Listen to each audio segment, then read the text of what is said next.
صاحب آپ سے اسی مقاصد کے حوالے سے ترغیبی بات کریں گے، اس کے بعد انشاءاللہ بنا سنتے پڑے پھر جو باقی معاملہ ہوگا انشاءاللہ۔ مولانا عبداللہ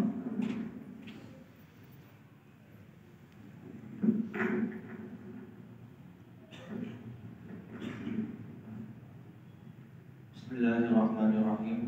ایک حضور کی بات آپ کو سمجھا دوں، بتا دوں، عرض کر دوں کہ جو محنت ہے نا، محنت اس کا ضابطہ یہ ہے کہ یہ اپنا رنگ لاتی ہے، پھر یہ محنت حق کی ہو یا باطل کی ہو، اس کے نتائج بہرحال سامنے آ جاتے ہیں۔ اس وقت جو معاشرہ جس جگہ پہ ہے، باطل کی محنت ہے، اس کے نتائج ہمارے سامنے ہیں۔ جب حق کی محنت تھی تو اس کے نتائج بھی تاریخ میں ہمارے سامنے ہے۔ میری گفتگو کا مقصد اس ادارے میں پڑھنے والے بچے اور وہ جوان کے، وہ والدین جن کے بچے یہاں پہ آ رہے ہیں یا نہیں آ رہے، یا وہ نمازی حضرات جو کہیں سے بھی تشریف لائے ہیں، ان سب کے لیے ہے، کیونکہ ہر آدمی کسی نہ کسی درجے میں صاحب اولاد ہے۔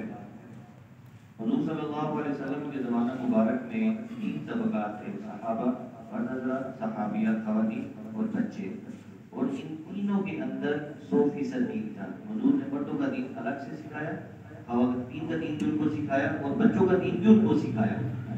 پھر ہر ایک نے اپنے بچے کی تربیت کی کوشش کی اور وہ بہترین پھول معاشرے کو فراہم کیے۔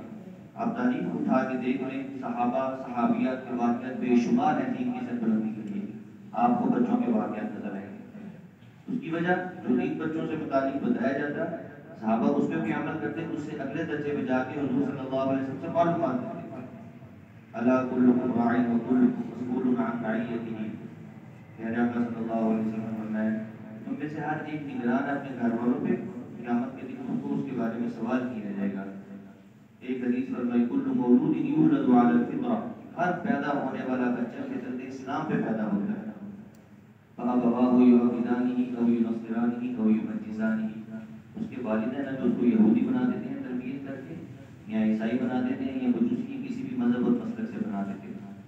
یہ وہ ارشاد جو حضور صلی اللہ علیہ وسلم امت کو، صحابہ کو، سب کو بتا رہے ہیں۔ پھر صحابہ بھی شوق اور جذبہ رکھا کرتے تھے کہ مزید بہتری کے لیے حضور سے سوال پوچھے دیں۔ ایک موقع پہ حضور صلی اللہ علیہ وسلم سے صحابہ نے دریافت کیا، یا رسول اللہ، والدین کے اوپر کیا حق اولاد کا؟ آپ صلی اللہ علیہ وسلم نے 2 بات ارشاد فرمائی، ان یحسن اسمہ و یحسن ادبہ، والدین کے لیے ضروری ہے کہ وہ اپنی اولاد کا اچھا نام رکھیں اور ان کی اچھی تربیت کریں۔ 2 باتیں کون سی؟ ان یحسن اسمہ، اپنی اولاد کا اچھا نام رکھا جائے، اپنی اولاد کی اچھی تربیت کی جائے۔ اس بات کو فوراً صحابہ نے کیا۔ ابو جہل جو شاید ساری انسانیت کا بدترین انسان ہے، جس کو حضور نے فرمایا تھا کہ فرعون جو تھا موسیٰ کا، اس سے بھی سخت میری امت کا فرعون ابو جہل تھا، اس کو قتل کرنے والے کون تھے؟ تاریخ میں اٹھا کے دیکھیں، معاذ اور محمد 2 بھائی تھے، 10 سے 12 سال کی عمر کے۔ اس نے ان کو بتایا تھا کہ دین کی سربلندی کے لیے اگر جان کا نذرانہ دینا پڑا تو دے دو، زخمی بھی ہوئے تھے اس کے اندر، لیکن اس بدبخت کو قتل کر کے چھوڑا۔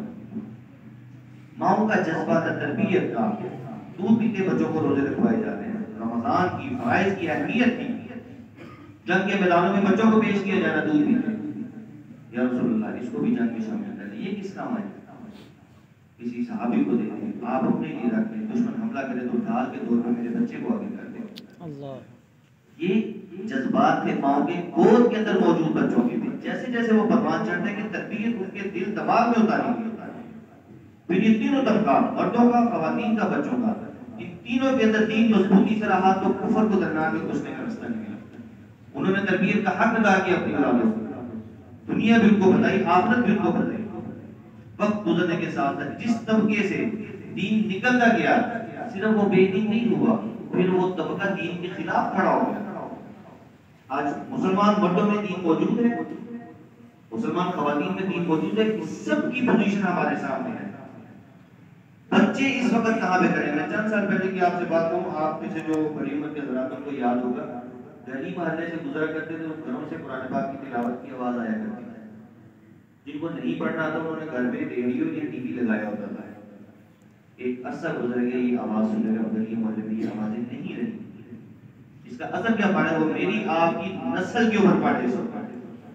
اس وقت کفر نے ہماری امت کی بیٹی کو بھی بے حیا بنانے کے پورے پلان بنا رکھے، اور اس کوشش میں اپنی محنت اپنا سرمایہ لگا رہے ہیں، مردوں کے لیے بھی لگا رہے ہیں، اٹھا کے انہوں نے 95% جو ہے نا وہ لوگ بھی نمازی بنا دی مسلمان۔ ہمارے بڑے فرمانے کہ اب اس چیز کو دیکھو کہ اب ایمان والے کتنے بچ گئے ہیں. پہلے بات ہوا کرتی تھی کہ عمل والے کتنے لوگ ہیں، اب یہ بات چل رہی ہے کہ اب یہ دیکھو ان میں ایمان والے کتنے رہ گئے ہیں. کیوں؟ محنت کا ذات ہے کہ محنت ہوگی دین کی یا دنیا کی یا حق کی یا باطل، اس کے نتائج نکلیں گے. یہ نہیں ہے کہ میرے والد یا میرے دادے میرے بڑے عالم تھے، بڑے شیخ تھے، آپ نے اپنی ذات کے لیے کیا کیا، آپ نے اپنی اولاد کے لیے کیا کیا. ساؤتھ افریقہ سے 1-1.5 ماہ قبل ہمارے پاس ایک مولانا صاحب تشریف لائے. مولانا وہ پورے یہ یورپ کی ریاستوں میں کام کر رہے ہیں. کہنے لگے کہ ایک ہم ارجنٹائنا جو اس طرح کی ریاست ہوگی وہاں پہ گئے تو ابو ذر غفاری رضی اللہ تعالیٰ عنہ اولاد میں سے 200 سال پہلے آ کے لوگ وہاں پہ رہائش میں دے رہے ہیں، ان کی نسل چل رہی ہے اور آگے ان کے نام مسلمانوں والے ہیں، اسلام کا نہیں ہوتا، اسلام کو چھوڑ بیٹھے ہوئے ہیں. ابو ذر غفاری اس طرح غفاری خاندان قبیلہ ان کے گھروں کے اوپر لکھا ہوا ہے. ایک صحابی کی اولاد چل رہی ہے. ضابطہ یہ نہیں ہے کہ ان کے بڑے صحابی تھے، ضابطہ یہ کہ جہاں میں نے چھوڑنے کی اسلام نکل جائے گا وہاں سے. اس وقت کفر کی پوری کوشش میرے آپ کے بچوں کے ایمان کو سلب کرنے کے لیے نظریات پھیلائے جاتے ہیں. نظریات کو سمجھیں، نظریات کیا ہے؟ آج گود سے لے کے 10-11 سال تک کی بیٹی کے لیے آپ کسی شو پہ چلے جائیں لباس لینے کے لیے آپ کو سلیو لیس ملیں گے، بازو ہے نہیں کپڑے کے اوپر. ایسا ہے کہ نہیں ہے؟ صاحب اولاد ہیں، بیٹی والے بھی ہیں.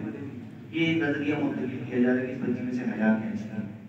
پھر جب یہ شعور کی عمر کو پہنچے گی تو پھر اس کو پردے سے، مسلمانوں سے، لوگوں سے کوئی لگاؤ نہیں ہے. ہمارے کارٹون، ہماری خوراک، ہمارے بچوں کا لباس، ان کی کھیل کود، ان کے نظریات سب سلب کی جا رہی ہے. شریعت ہمیں تربیت کا بتا رہی ہے اور ہم اس چیز کو چھوڑ کے بچوں کی تھوڑی سی شاید دنیا کے فنون کہہ سکتے ہیں اس کے اندر لگ کے اور جو حقیقی علم تھا وہ سکھانے سے متاثر ہو گیا. میں اپنے خالہ زاد بھائی کے ساتھ بیٹھا تھا، ایک ایسے نوجوان کی طرف انہوں نے اشارہ کر کے بتایا کہ یہ وہ نوجوان ہے جس نے 70,000 میں اپنے باپ کو ٹانگ پہ فائر مارنے کے دیا تھا. میں نے ہی گناہگار ہوں جو ساتھ کو دیکھا کسی کی بات کیا بتا کہاں گیا وہ معاملہ نہیں پتہ اس کا کیا مقام ہے. جنت کا دروازہ یہ تربیت کی کمی، والد کی کمی، والدہ کی کمی. پھر ہم روتے ہیں، اللہ کی قسم روتے ہیں. ہمارے بڑوں کو آگے مولانا یوسف خان صاحب جامعہ کے استاد ہیں. حضرت میں نے اپنے بچے کو آج تھپڑ مارا تو اس نے آگے سے مجھے تھپڑ مارا. مجھے کتنی عمر ہے اس کی؟ کہا 18 سال ہے. اس کا یہ تھپڑ 7 سال کی عمر میں لگایا تھا نا. جب شریعت کہہ رہی کہ 10 سال میں اس کو مارو گی، اب آپ یہ ہاتھ نہ اٹھاتا. آپ زبردستی دین لاگو کر کے بچپن کا زمانہ ہے تربیت کرنے کا. حدیث بتا رہی افتحوا علی صبیانکم اول کلمۃ بلا الہ الا اللہ کہ جب اپنے بچوں کو بولنا سکھاؤ تو اس کو لا الہ الا اللہ سکھاؤ. ولقنوہم عند الموت لا الہ الا اللہ. جب ان کا دنیا سے جانے کا وقت ہے تو ان کو لا الہ الا اللہ سکھاؤ. آج اس چیز کا اہتمام ہے. ان بچوں کو جب موجود معاشرے کے اندر بے دین والدین ملیں گے اس بات کا ہم یقین کرنے کہ یہ لوگ، یہ بچے ارتداد کے راستے میں چل پڑیں گے. این جی اوز میرے آپ کے ملک کے اندر کام کر رہی ہیں اور بڑی تیز رفتاری کے ساتھ کام کر رہی ہیں. بسین گاؤں والی سائڈ میں مجھے ایک مولانا صاحب نے بتایا کہ یہ این جی اوز کا اسکول ہے، گورنمنٹ کا اسکول ہے، این جی اوز اس پہ کام کر رہی ہے. کچھ عرصہ انہوں نے سارا فری سارا نظام چلایا. اب انہوں نے پابندی لگا دی ہے بچیوں کا کہ وہ جو چھوٹی سی پٹی ہوتی ہے یا اسکارف ہوتا ہے اس اسکول میں بچی کوئی نہیں بیٹھ جائے گی. یہاں ہم خرچ کر رہے ہیں، ہمارا نظام چلے گا. ایک نہیں بے شمار سکول آپ کو ایسے بتائیں گے، بے شمار ادارے آپ کو ایسے بتائیں گے. ہم مجبور تعلیم کے ہاتھوں تربیت کو ضروری سمجھا نہیں، پھر ہم روئیں گے اور رو رہے ہیں. اور یہ مقبول جان مشہور صحافی تجزیہ نگار اینکر ہے، آپ کو آپ جانتے ہوں گے. یہ ہمارے پاس رائمنڈ والی سائڈ پہ اکیڈمی میں تشریف کہنے لگے علماء کو مخاطب کر کے کہ میری تحقیق کے مطابق اس وقت پورے پاکستان کی یونیورسٹیوں سے 70,000 ایسے نوجوان تیار ہو رہے ہیں جو اللہ کو نہیں مانتے. اب حدیث ایک طرف بتا رہی کل مولود یولد علی الفطرہ، ہر پیدا ہونے والا بچہ مسلمان پیدا ہو رہا ہے. اب اباہ یحودانی، ماں باپ یہودی بناتے ہیں، عیسائی بناتے ہیں. اب یقیناً اگر وہ بچہ الحاد کے رستے پہ چڑھ گیا، ملحد ہو گیا، اللہ کو نہیں مانتا، اس کی وجہ بھی والدین ہے. اس نے گھر کے اندر دین دیکھا نہیں، اس نے اپنے والد والدہ کو نماز پڑھتے ہوئے دیکھا نہیں، انہوں نے شریعت کی کوئی بھی اس کے اوپر کوئی چیز دیکھی نہیں ہے جس کو وہ فالو کر سکے. اس الحاد کے اندر بھی والدین کا قصور ہے. میرے قریبی بہت قریبی دوست وہ ملحد ہو گئے، جاپان چلے گئے. دوست بات شیئر کر لیتے مجھ سے اور الحاد ان کا کہ یہاں پہ مولانا صاحب آپ کو کیا بتاؤں اپنے عقیدے کا مضبوط ہو چکا، کہتا اللہ ہے نہیں ہے، سب کچھ خود چل رہا ہے. اس کے گھر والوں نہیں پتا کہ وہ ملحد ہوگا. اس کے گروپ کے اندر سارے ملحد شامل ہو. ایسی ایسی وہ باطل دلیل دیتے ہیں. ایک عالم دین کے ساتھ پکڑ کے بیٹھے گا, اس کی موت کو کیا جواب دوں؟ اور کہہ رہے کہ میرے پاس ایسے کئی دوست ہیں ملحد ہو گئے ہیں, ان کی بیوی سنی ہے, مسلمان. یہ ایک ایسا گندا ناپاک یقین ہے کہ ساتھ والے کو نہیں پتا کہ ملحد وہ مسلک وہ مذہب بن گیا ہوا ہے کہ جس کا آپ کے گھر میں سے کسی کو پتا بھی نہیں, صرف آپ کی ذات کو. پھر مجھے اور یہ قبول جان صاحب کی بات سمجھ آئی کہ 70,000 نوجوان ایسے تیار ہو گئے کہ 10 سال بعد تعداد کہاں پہ پہنچے گی. قادیانیت کو اس بھائی نے مجھے بتایا. اس وقت بہت زیادہ ضرورت ہے اپنے بچوں قرآن کے ساتھ جوڑنے کی, قریب مدارس کے ساتھ جوڑنے کی. اگر میرے پاس سب سہولیت میسر نہیں ہے تو میرا گھر مدرسہ بن سکتا ہے, اس بچے کی ماں کی گود اس کے لیے مدرسہ بن سکتی ہے. ورنہ آپ یقین کر لیں, میں کئی کارگزاری کئی مثالیں واقعات ایسی ہیں کہ جس میں ہم دیکھ رہے ہیں کہ بچے بالکل بے دینی والی زندگی گزار. بالکل ایک جگہ ہم گشت کے لیں گے, وہاں ایک ہاسٹل میں ملاقات کی نوجوانوں سے, تو بات سننے کے بعد وہ سوال کرنے لگے, مولانا صاحب سود حرام ہے؟ نوجوان کی بات ہوتا جی سود حرام اللہ کے واضح حکم ہے قرآن کے اندر. میں اس چیز کو نہیں سمجھتا, ہماری ملک کی اکانومی سود کے بغیر کیسے چل سکتی ہے؟ آپ مجھے بتائیں. سود حرام نہیں ہونا چاہیے.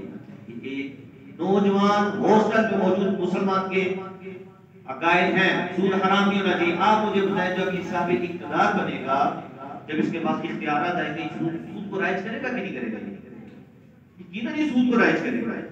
ایک ویڈیو دیکھنے کا اتفاق ہوا, اس کے اندر ایک اینکر جا کے یونیورسٹی سے میں پوچھ رہا طلباء سے, نوجوان سے, انبیاء کون ہوتے ہیں؟ کسی نبی کا نام بتا, کسی صحابی کا نام بتا. کچھ نہیں پتا, بنیادی دین کا معلومات کا پتہ نہیں, جن کی وجہ سے مسلمان ہیں. ایک نے ہمت کر کے کہا کہ تاریخ جبریل, یہ میں جو ویڈیو بتا رہا ہوں آپ دیکھ سکتے ہیں, تاریخ جبریل یہ صحابی ہے. اس کو لگا شاید ایک لوگ ہوتے ہیں صحابہ, اس کو نہیں پتا ایک صحابی کے بارے میں. اس کے خدا نہ خاصا یہ یقین, یہ عقیدہ, یہ نظریہ کہیں میرے بچے کو تو نہیں بن رہا کہ محسوس طریقے سے کیا میں وہ تربیت کا سارا کردار ادا کر رہا ہوں جو صحابہ نے کر کے دکھایا, ان کے بچے پروان چڑھے اس انداز سے, اس کے بعد والے لوگ چڑھے. تربیت اپنا اثر دکھائے گی, اور یہ ماں باپ کی ذمہ داری ہے, اور یہ ہر موقع پہ ہمیں کرنی ہے. آخری واقعہ بیان کر کے میں بات ختم کر دیتا ہوں کہ جب تربیت کی جاتی ہے تو اس کے اثرات نظر آتے ہیں. تربیت والدین کرتے ہیں. عبداللہ بن مبارک رحمۃ اللہ علیہ مشہور تابعین ہیں, صحابہ کے دور کے جو لوگ ہوتے ہیں جنہوں نے صحابہ کی زیارت کی ہوتی ہے. کہنے لگے ایک مرتبہ مدینہ میں کہاں آ گیا تو میں نکلا باہر پہاڑوں کی طرف جا کے اللہ سے دعا کرتا ہوں رازو نیاز میں. کہتے جب میں وہاں پہ گیا تو میں دیکھتا ہوں کہ ایک بچہ, نابالغ بچہ, چھوٹا بچہ نماز میں مصروف ہے. میں اس کو دیکھنا شروع ہو گیا, نماز پڑھ کے فارغ ہوا تو اس نے دعا کے لیے ہاتھ اٹھائے, اللہ کی حمد و ثنا بیان کی. اس کے بعد کہا کہ اللہ آپ کے خزانے میں پانی کی کمی نہیں ہے, اگر آپ پانی برسا دیں گے, بارش کر دیں گے تو آپ کے خزانوں میں سے پانی کم نہیں ہوگا. اگر بارش نہیں برسے گی ہماری فصلیں بھی تباہ ہو رہی ہیں, ہمارے انسان بھی متاثر ہو رہے ہیں, ہمارے جانور بھی مر رہے ہیں. اے اللہ آپ جب تک بارش نہیں کریں گے میں یہاں سے نہیں جاؤں گا. کہنے لگے کہ اس بچے کی دعا اللہ کے ساتھ ایسی قبول ہوئی, میرے دیکھتے ہی دیکھتے اتنی بارش ہوئی کہ میرے لیے واپس مدینہ جانا مشکل ہو گیا. کس بچے نے اس کو بتایا تھا مشکل حالات میں رخ اللہ کی طرف کرنا ہے؟ کس نے بتایا تھا؟ اس کو بتایا والدین نے بتایا. بہرحال میں اپنی بات کو مکمل کرتا ہوں, اور آپ سب دوستوں سے, بھائیوں سے جو اس علاقے کے اعتبار سے نمازی ہیں, یہ کسی بھی جگہ سے نماز کے لیے تشریف لائے ہیں, ہم ایک امت ہیں. جیسے کفر کو کہا گیا نا کفر ملت واحدہ, اس طرح مسلمان بھی ایک امت بن کے اپنی زندگی گزاریں. ہم اپنے بچوں کی تربیت کے لیے کوشش کریں. آج سے انشاءاللہ سارے ارادہ کریں. سارے بھائی ارادہ کرتے ہیں انشاءاللہ. اللہ